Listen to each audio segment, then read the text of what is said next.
Thank you very much, Alex. Good evening to colleagues and members of the media. I thank you for joining us at the conclusion of the 2026 Foreign Ministers meeting. Ministers have had a substantive and constructive day of discussion across the major priorities before our region.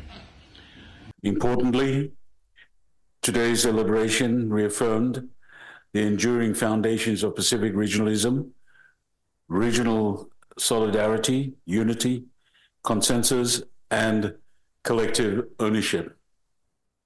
These principles remain central to the Pacific Way, particularly as our region navigates an increasingly complex international environment.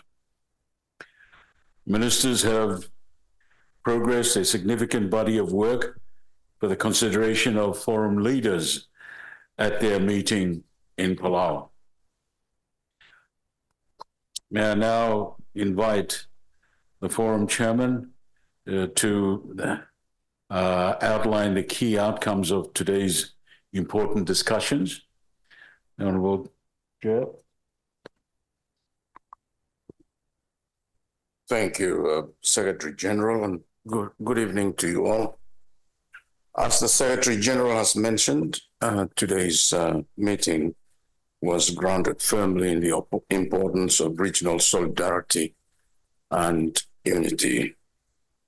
Ministers reflected on a rapidly changing international environment and reaffirmed that the strength of the Pacific Islands Forum continues to lie in our ability to come together as a region to respect the diversity of our membership and to build collective positions through dialogue and consensus. Today, we reaffirmed the Pacific Way as fundamental to how we conduct our regional affairs. This does not require members to hold the same position on every issue. Rather, it requires us to listen carefully to one another, respect national circumstances and perspectives, and continue working towards positions that genuinely reflect the collective interests of the forum family. This is also at the heart of the theme of Solomon Islands Forum Chairmanship, You Meet Together, Act Now for an Integrated Blue Pacific Continent. Under political leadership and regionalism, ministers endorsed the 2026 Third Annual Report on the implementation of the 2050 Strategy for Onward Submission to Leaders. Ministers also acknowledged the value of the regional response mechanism in strengthening regional monitoring and preparedness in response to the recent fuel crisis. Ministers also received an update on the review of the regional architecture with relevant matters to be taken forward for leaders' consideration in Palau. A significant area of progress was the continued operationalization of the leaders' policy on partnerships, with a clear emphasis on ensuring that our partnerships remain respectful, mutually beneficial, and aligned with the priorities of the 2050 strategy.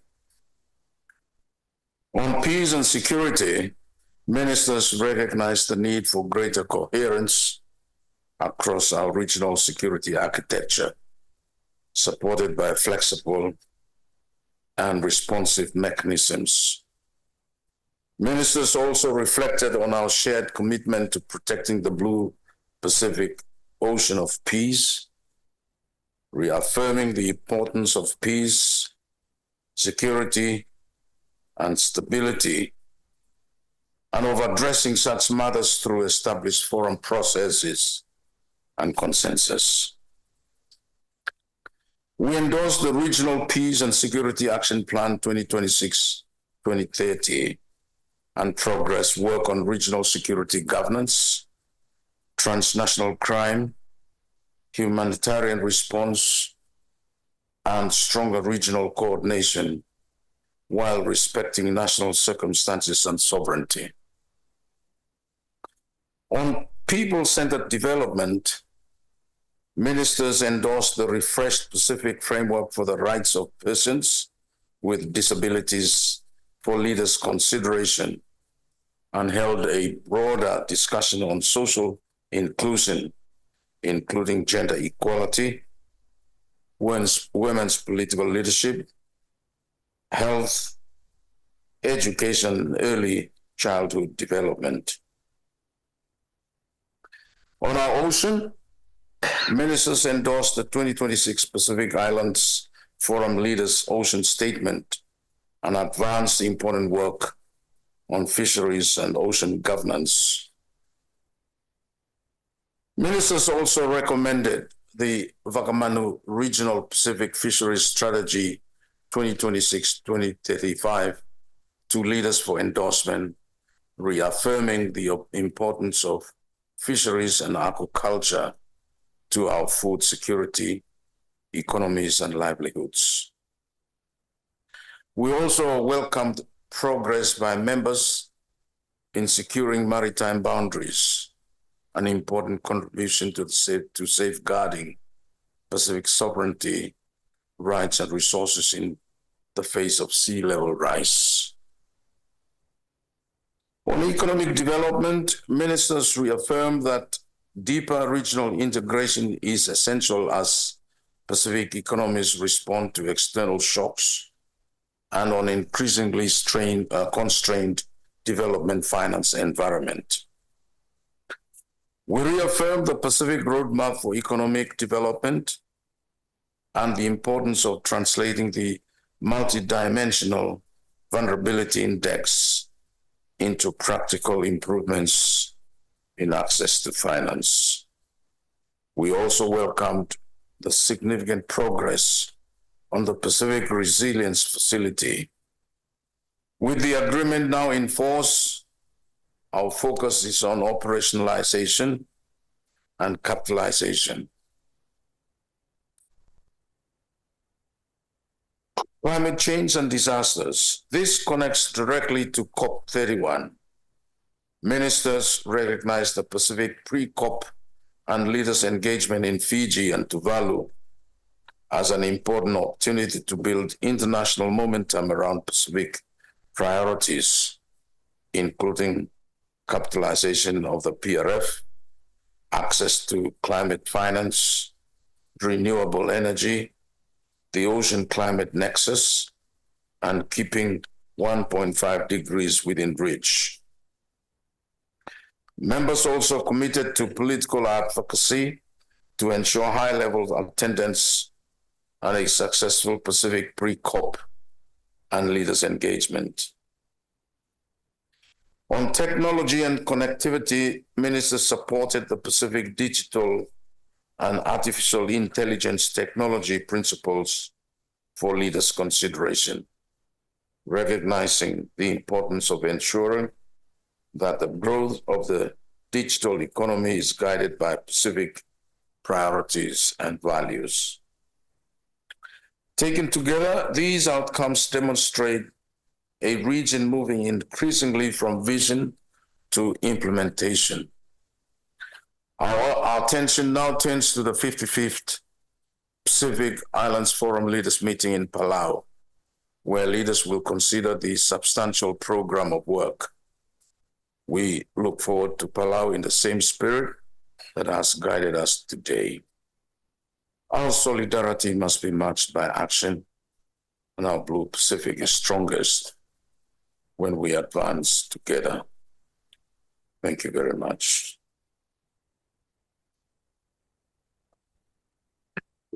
Much appreciated, Chairman. Honorable Rick Houenipwela, and the Secretary General for your presentations. Now we will go into question and answers. If you can just name your organization and your name and your organization. And also, if you can also keep your questions short, just get straight to the point. We would really appreciate it. Thank you. Okay, the floor is now open. Ministers and SG, thank you for your time. Livia Movono from the ABC. My question is to do with the Ocean of Peace Alliance and the spirit with which you talked about keeping our region safe.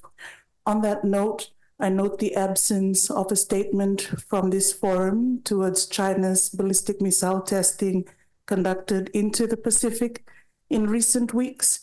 Can you please explain to us how you reconcile the lack of a strong statement from the region and the protection of our ocean in light of our development partner choosing to send a missile into our waters? Why has your esteemed forum chosen not to issue a statement on behalf of the Pacific Islands Forum to China in that regard? What was the problem? Who blocked it? Is it true that Kiribati blocked the issuing of a statement on behalf of your forum? Can you take us through the day that you had and why it did not result in a strong statement against China?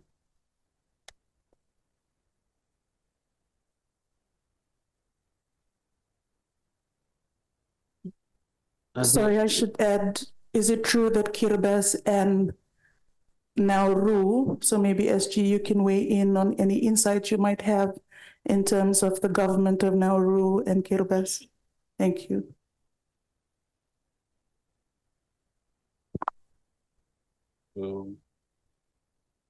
The statement that was discussed in the meeting today has been on the table. And as you know, any statement that goes out from the forum is a collective one with one voice. And it is a statement that has to be agreed to by everyone. We respect sovereign positions on any matter, however serious they may be. But in this case, ministers around the table did discuss to their best of Pacific way to understanding each other. And there are mixed feelings and how the statement should be formatted. Whether just to make an outright statement, not particularly on that single incident, but there are other ideas that it should be a general statement covering any tests in the Pacific. So it's not easy, but there's no blocking. Kiribati did not block, Nauru did not block. They just honestly place their position so that others can consider and see how best they can all contribute. I can, get my colleagues to expand and extend DSG, Esala, if you can continue. If I could just add, there is agreement to have a statement, so there's no one is blocking having a political statement. That is the first point that I wish to make, but the ministers have decided that we need to give time for officials to negotiate on the text and for leaders to consider when they meet in Palau. That is the first issue that I wish to raise. Second, it is not the only issue that is still going through negotiations. There are a number of issues that officials still need to look into to negotiate, and that includes a climate declaration and pact that will be presented to leaders as well when they meet in Palau. So it's not the only issue which will need to undergo for the consultations by members. So those are the two issues that I wish to add, given how this particular issue could have been interpreted in light of the discussions that we had today. But the important point that has been made, all ministers have agreed that there needs to be a statement. No one is blocking that, but it's a matter of negotiation and agreement by members. Thank you, dear Esala. Honorable Houenipwela. Just to add the point that as members of the media would appreciate, all the countries have made their own national sort of position on the matter, and that's recognized by the meeting. So they have considered all that as well. But the important point is what the Deputy Secretary General has said. This is still ongoing with other issues which the ministers have instructed officials to conclude work on before Palau. Thank you, Minister. Honorable Chair and Secretary General, Emma from Islands Business. What is the current position of the Forum on the Solomon Islands proposed regional security treaty? Thank you. Well, thank you. So I'll have a go first. So on that one, the ministers noted that proposal, which was submitted, the paper was submitted by the Solomon Islands government. This was put to the meeting. The ministers noted the paper and considered that it needs to be worked on. So various officials are going to take it back to their headquarters to deliberate on it as national governments have to decide on how to address it, and then it will certainly come on the forum again for consideration. Any more questions? Just follow up to that question and asks, as a representative of the Solomon Islands government, what sense did you get from the room in terms of people's reception of the proposal by the Solomon Islands? Did you get the sense that people, wanted to look into it? Was it received well? Where do you see this going, and what's the progress and timeline on it? Thank you. As the chairman, I can't sort of say something which is different from what the outcome of the meeting is. But I think the meeting has dealt with it as it should. This is a new submission, but the other thing that was considered is it's been submitted already. There are frameworks in place already which deal with the same issue. So the idea is to put all that together. We have various, police ministers meetings. We also have what the Waqa Waqa, which all deal with security. So I think that is why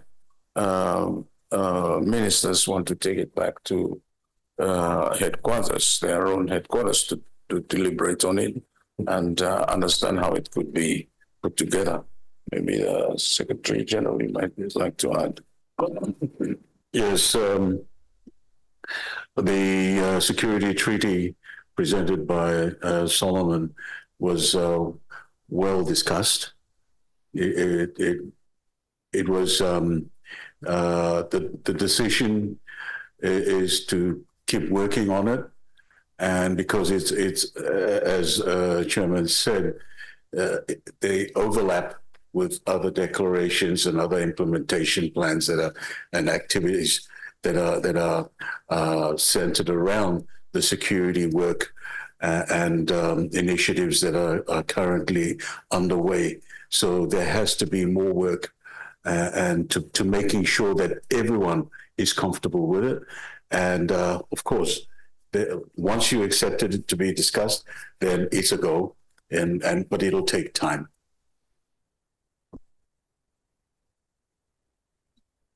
Okay, can we, is there anyone on Zoom who wants to ask a question? You're free, the floor is open for you. Any journalists?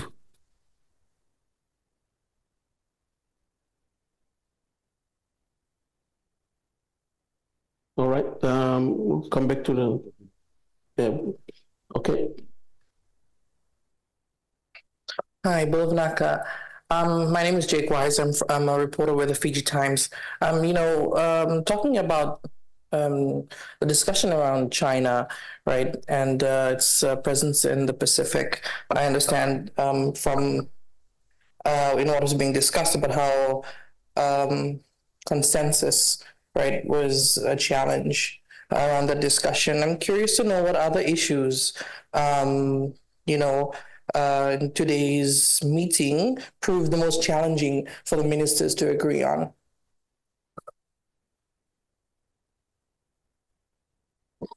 I can't recall any issues that ministers have in regards to China,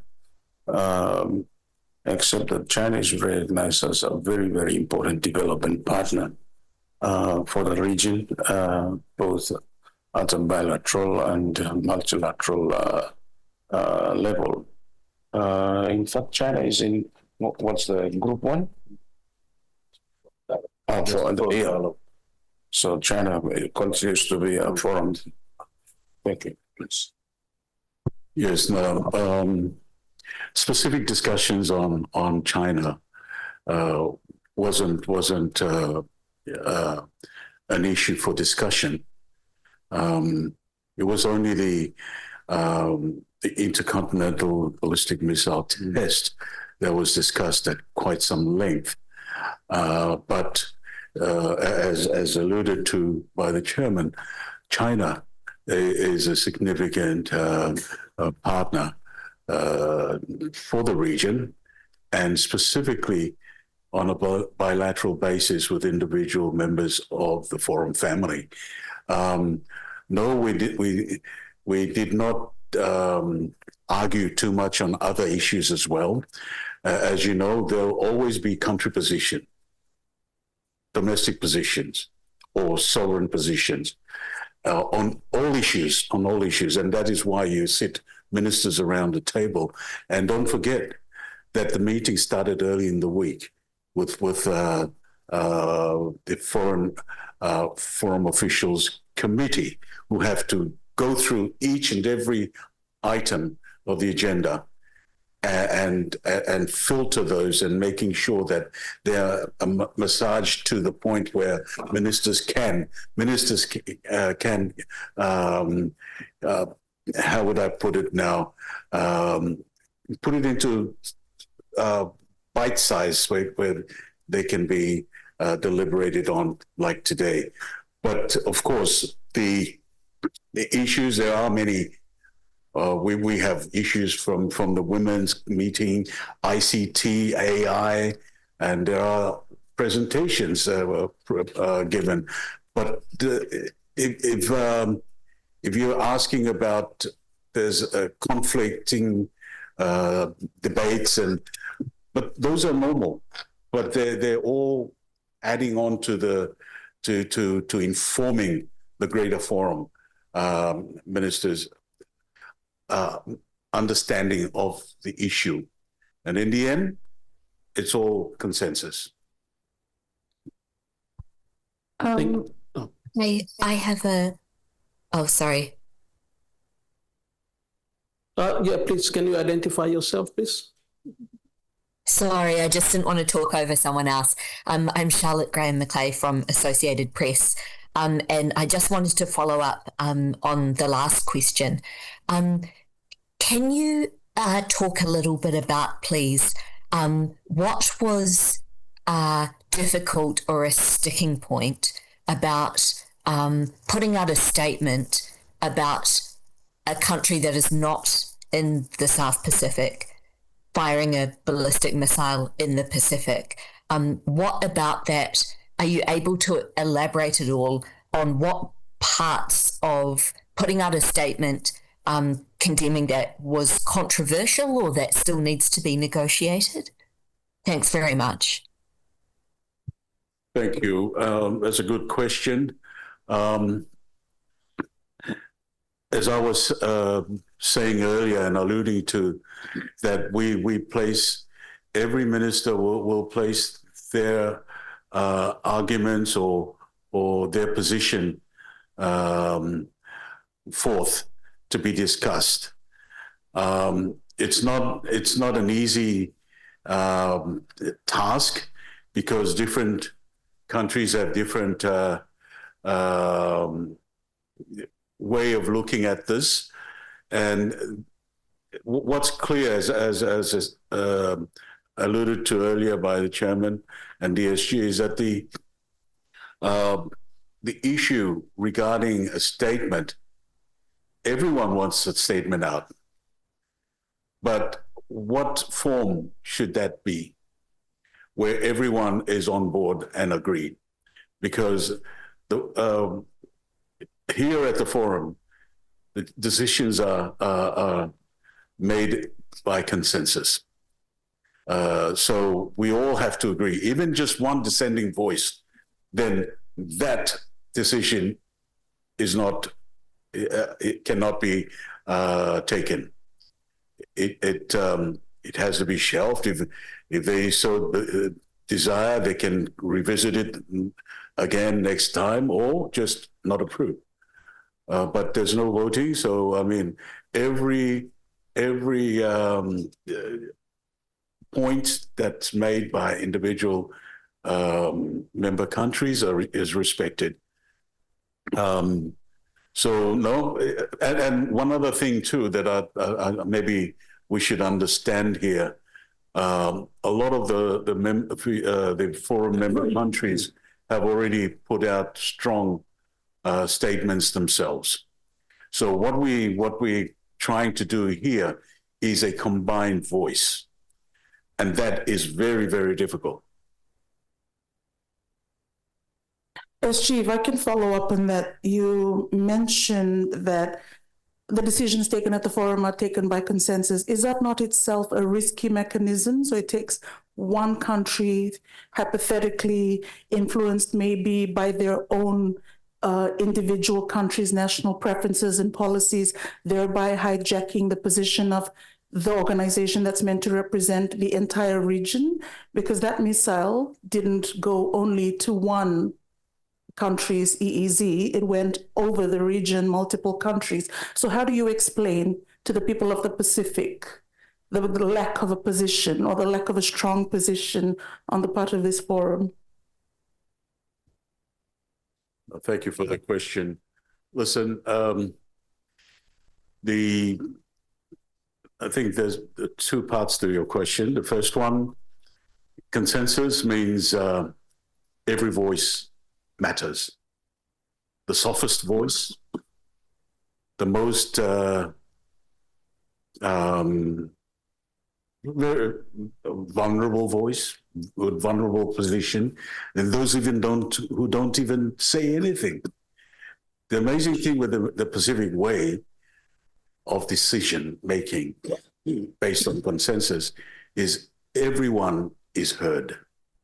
And not only that, it brings forth in the true light, and the word that it is now taken for granted everywhere, being used. It's not to leave anyone behind. So our decision making is excellent.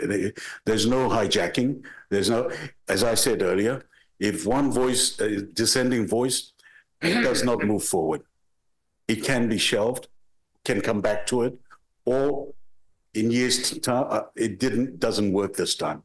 And that's the Pacific way, is that you respect the voice of the lady or the boy sitting on the corner. That's the Pacific way. So we don't hijack. We just support each other. We combine our voice so that it becomes louder. If we don't all agree, then it's no go. Your other question was on the importance, the seriousness of the test and how the trajectory that the missile went over several forum member countries' airspace. That is true. That is true. And as I said again earlier, that individual countries have made their own voice heard. They made their strong statement against that. And the forum is not a country, it's 18 countries.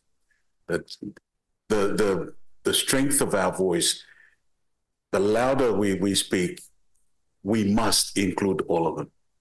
So it's not that easy. I hope you will understand, but we are getting there. It's still in the process, okay?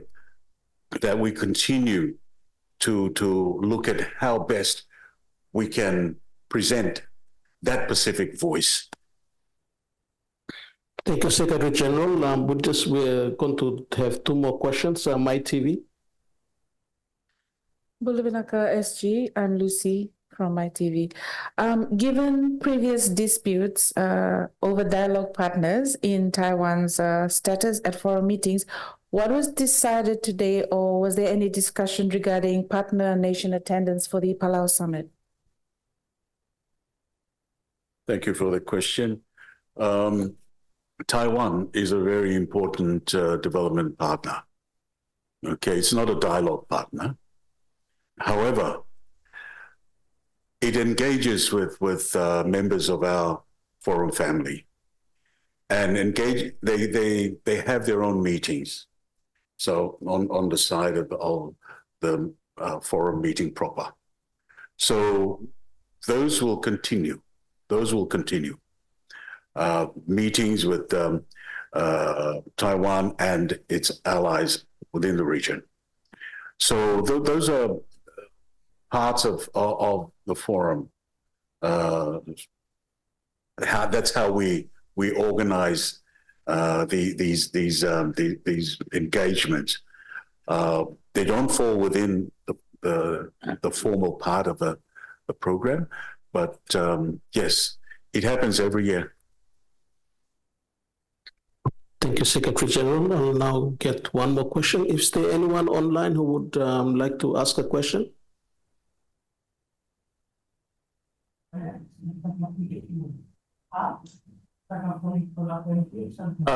If I can ask a question, yeah. Can you hear me? Yes, Stefan, go ahead. This is James Maker from. This is James Maker from Bloomberg News. I had a question about the pre-COP meetings in Tuvalu and in Fiji. So far, it seems that there isn't going to be any or very few world leaders are going to be coming to those meetings. Was that discussed, and is that a disappointment for the Pacific Island Forum that so few world leaders are going to be coming to actually see the efforts that are being made on climate change in the Pacific, and it seems that we'll be unsuccessful in raising the problems that Pacific Island nations are facing. Thank you.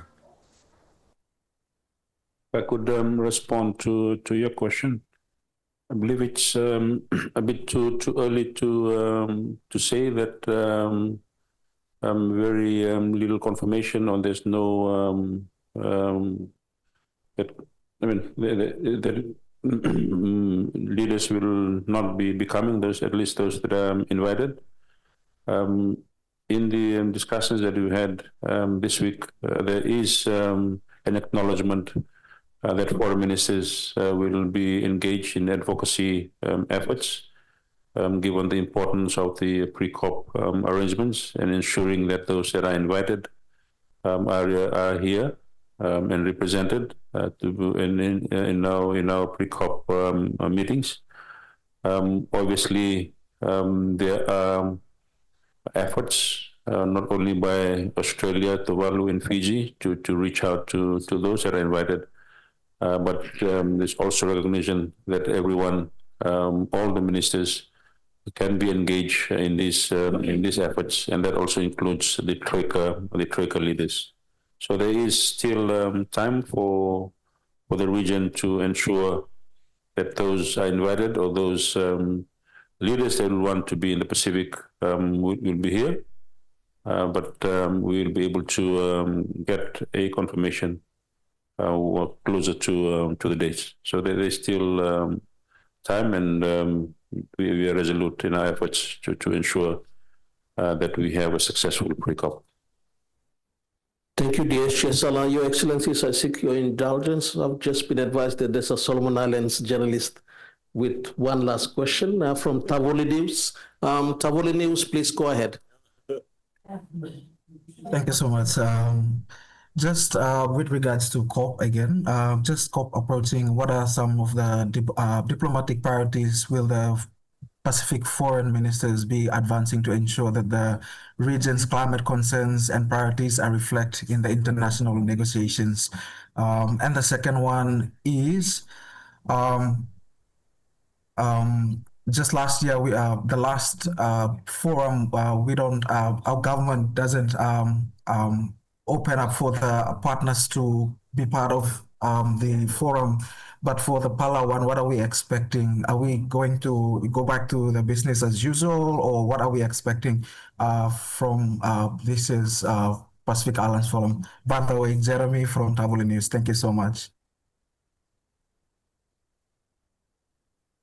Thank you. I'll probably respond to the question.